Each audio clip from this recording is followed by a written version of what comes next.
आप सभी ने यक्षिणी के बारे में सुना ही होगा। यह दिखने में बहुत ज्यादा खूबसूरत होती है। इसके पास पारलौकिक शक्तियां होती हैं। ये किसी भी इंसान को बुलंदियों पर ले जा सकती है, लेकिन इसकी साधना बेहद कठिन होती है। हर कोई यक्षिणी को सिद्ध नहीं कर सकता।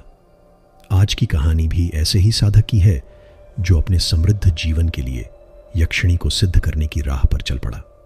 चलिए कहानी को शुरू करते हैं। रात का गहराता अंधेरा और सन्नाटे में सरसराते पत्तों की आवाज।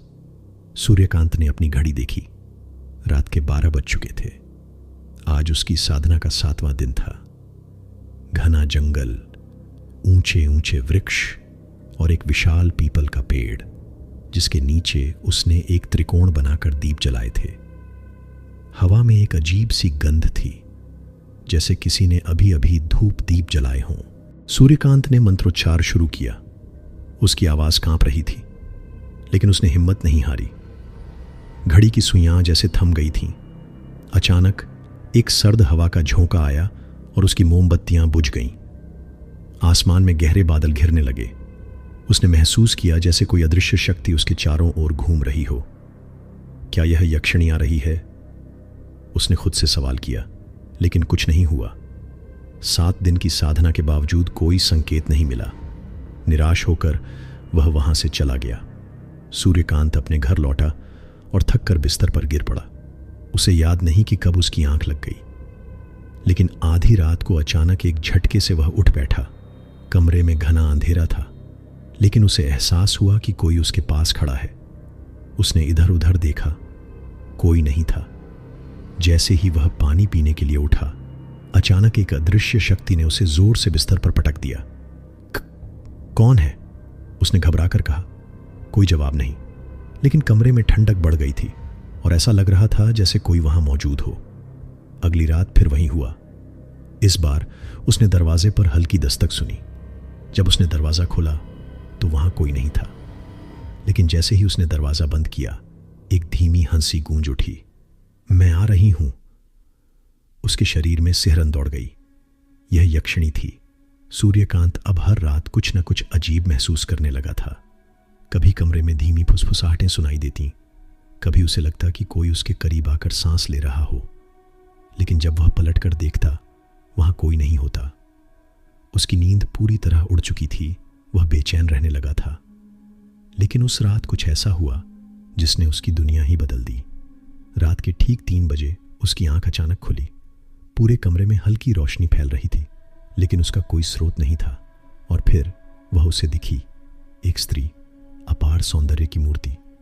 लंबे काले घने बाल जो उसके पैरों तक लहरा रहे थे, दूध जैसी सफेद चमकती त्वचा, गहरी काली आंखें जिनमें रहस्य भरा था, लाल चूड़ियों से भरी कोमल कलाइयां और शरीर से उठती एक अजीब सुगंध। मैं आ गई हूं सूर्यकांत। उसकी आवाज मधुर थी, लेकिन उसमें एक अजीब सा सम्मोहन था। सूर्यकांत मंत्रमुग्ध होकर उसे देखता रह गया। वह ऐसी खूबसूरत थी जैसी उसने अपनी जिंदगी में कभी नहीं देखी थी। कौन हो तुम? मैं वही हूं जिसे तुमने बुलाया था। मैं तुम्हारी यक्षिणी हूं। अब से मैं तुम्हारे साथ रहूंगी, तुम्हारी पत्नी बनकर। यह सुनते ही सूर्यकांत का मन खुशी से भर गया। अब उसे वह सब कुछ मिलने वाला था जिसकी उसने कल्पना की थी। अब यक्षिणी उसकी हर इच्छा पूरी करने लगी। उसने पैसे मांगे, उसे खूब पैसे मिले। उसने एक बड़ी फैक्ट्री खरीदी, महंगी गाड़ियां लीं, हर ऐशो आराम हासिल किया। लेकिन इसके साथ ही एक सख्त शर्त भी थी। अगर तुमने किसी दूसरी औरत को देखा या चाहा तो मैं उसे मार डालूंगी। शुरुआत में सूर्यकांत ने इस शर्त पर ध्यान नहीं दिया, क्योंकि अब उसे किसी और की जरूरत नहीं थी। लेकिन जैसे जैसे समय बीतता गया, उसकी खुशी खत्म होने लगी। उसे महसूस हुआ कि वह कैद हो गया है। वह अपनी गर्लफ्रेंड नताशा को भूल नहीं पा रहा था। नताशा उससे मिलने आई, लेकिन वह उससे बात तक नहीं कर पाया। उसने सोचा कि अब बहुत हो गया। वह यक्षिणी से पीछा छुड़ाना चाहता था, लेकिन उसे याद नहीं था कि यक्षिणी को बुलाया जा सकता है, लेकिन उसे वापस भेजा नहीं जा सकता। सूर्यकांत अब इस अजीब दुनिया से थक चुका था। उसे एहसास हुआ कि यक्षिणी का साथ किसी वरदान से ज्यादा अभिशाप बन गया है। वह दिन रात उसकी छाया में रहता, हर जगह उसे महसूस करता, लेकिन अब उसे इस सब से आज़ादी चाहिए थी। एक रात जब वह अपने कमरे में बैठा था, तभी उसका फ़ोन बजा। नताशा का कॉल था। सूर्यकांत, तुम कहाँ हो? तुम्हें मुझसे मिले महीनों हो गए। तुम ठीक तो हो ना? उसकी आवाज़ में बेचैनी थी। सूर्यकांत कुछ कहने ही वाला था कि उसे कमरे में ठंडी हवा का एहसास हुआ। उसने पलट कर देखा। यक्षिणी उसके सामने खड़ी थी। उसकी आंखों में गहरी लाली थी, चेहरे पर गुस्सा और होठों पर हल्की मुस्कान। मैंने कहा था ना, अगर तुम किसी और को देखोगे तो मैं उसे मार दूंगी। सूर्यकांत ने घबराकर फोन काट दिया, लेकिन अब बहुत देर हो चुकी थी। अगली सुबह जब वह नताशा से मिलने उसके घर पहुंचा तो दरवाजा खुला हुआ था। घर के अंदर घुसते ही उसके कदम कांप गए। नताशा की लाश पंखे से लटकी हुई थी। उसकी आंखें खुली हुई थीं, चेहरा नीला पड़ चुका था और उसकी कलाई पर लाल निशान थे, जैसे किसी ने उसे जबरदस्ती खींचा हो। कमरे में एक धीमी हंसी की गूंज सुनाई दी और फिर अचानक सब कुछ शांत हो गया। सूर्यकांत घुटनों के बल गिर पड़ा। यह मैंने क्या कर दिया? मैंने इस यक्षिणी को क्यों सिद्ध किया? वह रोने लगा, लेकिन अब कुछ नहीं बदला जा सकता था। नताशा की मौत के बाद सूर्यकांत पूरी तरह टूट चुका था। उसने अपनी फैक्ट्री और कारोबार की चिंता करनी छोड़ दी। लेकिन बुरे समय की शुरुआत अब हुई थी। कुछ ही दिनों बाद उसे एक कॉल आया, आपकी फैक्ट्री में आग लग गई है। वह बदहवास होकर वहां पहुंचा, लेकिन चारों ओर आग की लपटें थीं। उसकी मेहनत से बनाई गई कंपनी अब राख बन चुकी थी। उसे समझ आ गया कि यह यक्षिणी का प्रकोप है। अब वह पूरी तरह बर्बाद हो चुका था। पैसों की तंगी होने लगी, गाड़ियां बिक गईं, घर छोड़ना पड़ा। कल तक जो आदमी अमीरों की तरह जी रहा था, आज सड़क पर पड़ा भीख मांग रहा था और हर रात उसे एक ही आवाज़ सुनाई देती थी, तुमने मुझे छोड़ना चाहा, अब तुम्हें कोई नहीं छोड़ेगा। सूर्यकांत अब पूरी तरह टूट चुका था। कभी जिसके पास बेहिसाब दौलत थी, आज वह सड़क पर पड़ा था। न खाने को कुछ था, न पीने को। रातें डरावनी हो चुकी थीं, क्योंकि हर जगह उसे यक्षिणी की छाया दिखती। कभी वह उसके कानों में फुसफुसाती, तुम सिर्फ मेरे हो। कभी अचानक ठंडी हवा का झोंका आता और वह सहम जाता। लेकिन फिर एक दिन उसकी किस्मत ने उसे एक आखिरी मौका दिया। वह भूखा प्यासा सड़क पर पड़ा था, तभी एक गाड़ी अचानक उसके पास रुकी। एक लड़की बाहर निकली, करीब 25 साल की, तेज आंखें, आत्मविश्वास से भरी हुई। तुम ठीक हो? उसने पूछा। सूर्यकांत ने उसकी ओर देखा। उसके होंठ फट चुके थे, बाल बिखरे हुए थे, आंखों में डर था। मुझे यक्षिणी से बचाओ, उसने कांपती आवाज में कहा। लड़की चौंक गई, लेकिन फिर बोली, मैं तुम्हारी मदद कर सकती हूँ। मैं पैरानॉर्मल एक्टिविटीज़ के बारे में जानती हूँ। मुझे एक ऐसे बाबा का पता है जो तुम्हारी मदद कर सकते हैं। लड़की ने उसे बताया कि रामनगर के जंगलों में एक सिद्ध बाबा रहते हैं, जो सिर्फ अमावस्या की रात को प्रकट होते हैं। अब अमावस्या सिर्फ 2 दिन दूर थी। उसने खुद को संभाला और तय किया कि वह बाबा से मिलेगा, चाहे कुछ भी हो जाए। अमावस्या की रात में सूर्यकांत अकेला जंगल की ओर बढ़ा। चारों ओर सन्नाटा था, बस जंगली जानवरों की हल्की आवाजें आ रही थीं। अचानक झाड़ियों में हलचल हुई और एक चीता उसके सामने आ गया।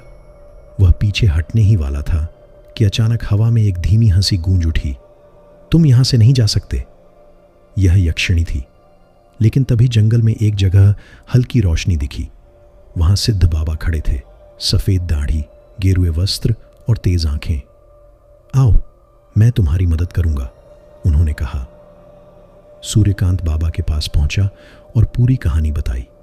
बाबा ने गहरी सांस ली और बोले, तुमने बहुत बड़ी गलती की है, लेकिन एक आखिरी उपाय है। बाबा ने सूर्यकांत को जंगल के बीचों बीच बने एक पुराने मंदिर में ले आए। वहां धूप और मंत्रों की गूंज से माहौल और भी रहस्यमय हो गया था। बाबा ने कहा, तुमने प्रेमिका रूपी यक्षिणी को सिद्ध किया है, जो हमेशा तुम्हारे साथ रहना चाहती है। लेकिन अब तुम्हें माता रूपी यक्षिणी को सिद्ध करना होगा, ताकि वह तुम्हें आशीर्वाद देकर इस बंधन से मुक्त कर दे। सूर्यकांत ने हिम्मत जुटाई और एक बार फिर साधना शुरू कर दी।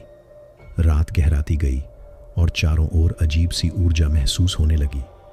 तेज हवा चलने लगी, पेड़ हिलने लगे और फिर तुम मुझे छोड़ नहीं सकते। यक्षिणी वहां प्रकट हो चुकी थी। उसकी आंखों में गुस्सा था और उसके लंबे काले बाल हवा में लहरा रहे थे। मैंने तुम्हें सब कुछ दिया और अब तुम मुझे छोड़ना चाहते हो? उसकी आवाज मंदिर की दीवारों से टकराकर गूंज रही थी। सूर्यकांत ने डरते हुए आंखें बंद कर लीं और साधना जारी रखी। यक्षिणी ने उसे डराने की हर कोशिश की।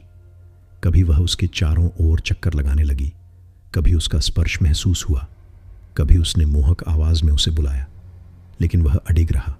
अचानक एक और आवाज आई। मां रूपी यक्षिणी प्रकट हो चुकी थी। उसका रूप शांत था, आंखों में करुणा थी। उसने सूर्यकांत को आशीर्वाद दिया और कहा, बेटा, मैं तुझे मुक्त कर रही हूं, जा अपने जीवन को सुधार। सूर्यकांत ने कांपते हुए कहा, मुझे यक्षिणी से मुक्ति चाहिए मां। मां रूपी यक्षिणी ने प्रेमिका रूपी यक्षिणी की ओर देखा और कहा, अब समय आ गया है, यह बंधन समाप्त हो चुका है। यक्षिणी गुस्से से चिल्लाई, लेकिन वह कुछ नहीं कर सकी। वह धीरे धीरे धुएं में बदलने लगी और गायब हो गई। अचानक मंदिर में शांति छा गई। हवा ठहर गई, मंत्रों की गूंज थम गई। सूर्यकांत ने गहरी सांस ली। वह मुक्त हो चुका था। सूर्यकांत अब एक नई जिंदगी की ओर बढ़ रहा था। उसने सब कुछ खो दिया था, लेकिन अब वह जानता था कि असली शांति क्या होती है। उसने अपनी गलतियों से सीखा और एक नया सफर शुरू किया।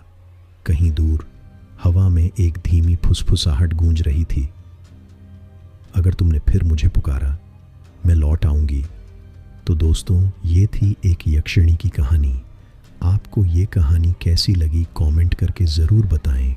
अगर अच्छी लगी हो तो ही चैनल को सब्सक्राइब करें। Thank you. राधे राधे।